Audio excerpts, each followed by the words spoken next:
on my way to the hospital to get my pre-op blood tests. I nearly said post-op, but that would mean, wow, you're still super big, and where's your baby, and how come you're driving? But anyhow, so I am having my 11th baby tomorrow, hopefully morning. Amazing. It's incredible. And it's so funny because when different people who find out that I'm pregnant, they all have gone, 11? Number 11? It's like their brain becomes slightly slow and then they're like, what's the next number above 10? So, the day is nearly here. My husband asked me last night if I was nervous. Are you nervous, Katherine? And not really. Like, I do tend to do this because I've been practicing. From being a former stress head, I practice telling myself, worry when you need to worry. There's nothing really to worry about. Trust the process. Any like little line of like you can do it is the line I use on myself. And now I'm pretty chillaxed. So I believe I've done all the prep that I need to do. I trust my capable surgeon and his team. And we're gonna have a baby. It's incredible. But anyhow, do you not stress in the absolute slightest? Are you like my lovely husband Ben? He never stresses about everything, and I joke and say that he has only ever worried 10 times in his life at the birth of our 10 children, and he's gonna worry again tomorrow when the new baby comes. Other than that, Mr. Murphy is not only ridiculously good looking, strong, handsome, and wonderful, he doesn't stress about anything. He doesn't rush, he gets things done. He's just, he's my better half. But I have also recognized that there's plenty of things that I've been needing to do. So I wrote a list on my iPad, and it's so funny because I wrote the list out and then I never even checked it until last night. And then I'm like, oh, I have done basically everything. So prior to having a caesarean, I would say there's not really a lot that you need to do. Because I've had so many, I now do things as like more of a preference. So let's go through the list in no particular order. If you're having a caesarean, I highly recommend, if you have the chance to, is to wax. Because you will arrive for surgery and they'll say, I'm just gonna clipper you, like you're a dog or a sheep, I don't know, whatever gets clippered. I ain't one of them. It makes your after birth experience far, far better. You are not itchy and feeling terrible and gross and everything. So if you just wax, then it's very clean. You don't have to worry about it. So that's my recommendation. I recommend cutting toenails and fingernails. I strongly recommend that you don't try to take this surgery as an opportunity to try to be a supermodel. I have seen many, I guess, professional YouTuber videos where the woman is wearing massive false eyelashes. She's got the lip gloss or liner or whatever, tons of makeup. She's got a manicure, pedicure for the, I guess, the photos, right? The main reason why, at least at my hospital, they recommend that you don't have nail polish and toenail polish on is because it's part of like their observations of you. They can check your fingernails for signs of health and okayness and I guess circulation and whatever. If you cry when you're having the baby, you don't have like smeared makeup or like a makeup disaster, which of course by the time you're completely numbed and laying there unable to move, you're probably not going to be thinking to double check if you have lipstick on your teeth. So don't do any of that.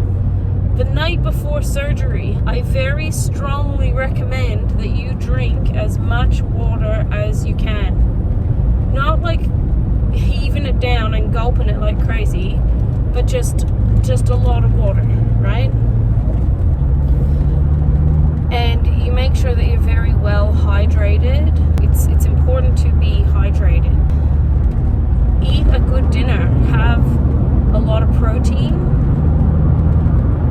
And make sure that your last meal is good meal, that you've sufficiently eaten, because the doctor, if you're having a morning surgery, the doctor doesn't want you to have any food or water after midnight. And that is usually because you are then presenting in admissions at 7 a.m.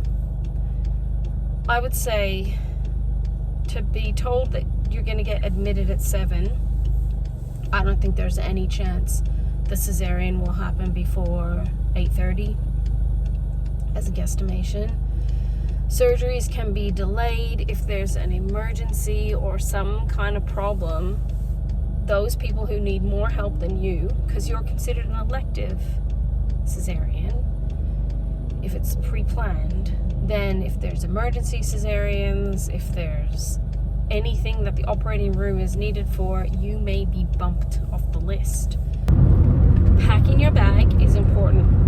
When you get to the hospital, and it's like if they put you in a room or if you've got your helper or your husband with you, get everything set up. Have the outfit, the nappy, everything for your baby up high and a designated place. Have your bathroom stuff in the bathroom. Have everything kind of elevated to an easy access position. Plug in your charging cables and all that kind of stuff. Remember, you're in capable hands. You have trained medical professionals. Be your own advocate.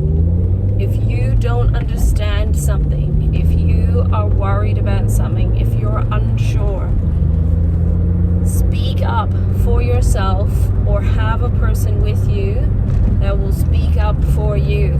As much as I just said my husband is wonderful and amazing and the best, he's not really as forthright with his strong opinions as I am.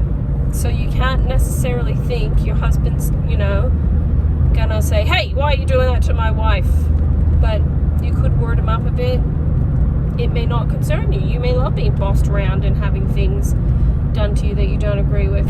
But for me, I tell ya, man, I have some interesting stories. I have stories of young agency staff just simply not wanting to give me pain meds because they can't be bothered. And that can be very detrimental in the middle of the night if your pain meds completely wear off. You've got afterbirth pains. You're trying to get the baby to latch on. It's a whole big thing. You won't be liking Nurse Sally very much if you're struggling in the night and nobody's coming. I've even pressed my buzzer for a nurse to come and help me, and the buzzer just goes off for 30 minutes, and then eventually the nurse just came in and turned the buzzer off and left. I gave benefit of the doubt. I was like, maybe there's an emergency or something else going on. Found out later, no, she just couldn't be bothered. So it's an interesting world we live in when people are hired to do something and then they don't do it. So that's all I'm going to say about that. overwhelmingly, absolutely overwhelmingly, I've had very good experiences. I have met wonderful, lovely, supportive, professional, amazing nurses that far outweigh all the dodgy ones. So this is my very long pep talk for you, and obviously I'm primarily speaking to somebody who is facing having a cesarean. You will be okay. Don't take pre-maternity genes to the hospital with you, because I'm pretty certain your body will not, when you're in hospital, be at pre-pregnancy size. It's no judgment, I'm just saying, just maybe, don't do that to yourself. Yeah, and enjoy your baby. Enjoy your baby. Enjoy your time that you have in hospital. And I think you're going to be fine. I think you're going to be okay. And I'm saying the same thing to myself. We're both going to be fine. And it's quite amazing. Like, if you think about the process, you want to have another baby, you wonder if you ever will. You fall pregnant, you got that positive pregnancy test, it's such a surprise. Then you blink 2 times and it's the day, or the day before. It's very incredible. I'll have my blood test. If there's anything exciting to report or show you after the blood test, I will. Then I'll just go home and I'll relax. I just keep thinking, if anybody is out there, or is anyone there, and you're having a baby, I keep thinking about you guys, and who is your baby? What baby did you have? Did you have twins, quadruplets? I always wished I would have twins, because I wouldn't tell anybody that I was having twins, and then I'd get people to visit me in hospital, or they visited me at home, and then I'd surprise them with twins. My husband thought that was like terribly bad, but I think deep down he thought that was amazing, that I would be willing to do that trick. I think it would be great. But yes, it is a beautiful day today. I think it will be a beautiful day tomorrow. It's amazing. I feel very blessed and very grateful and happy. And that's really it. I'm like really feeling it. I feel absolutely stretched to the max physically. I'm a big body. I don't have a long torso. I have short everything. And so I'm full to the max. Even if other people say, you don't look big, every single inch of my stomach is stretched to the max. I will see you in the next video.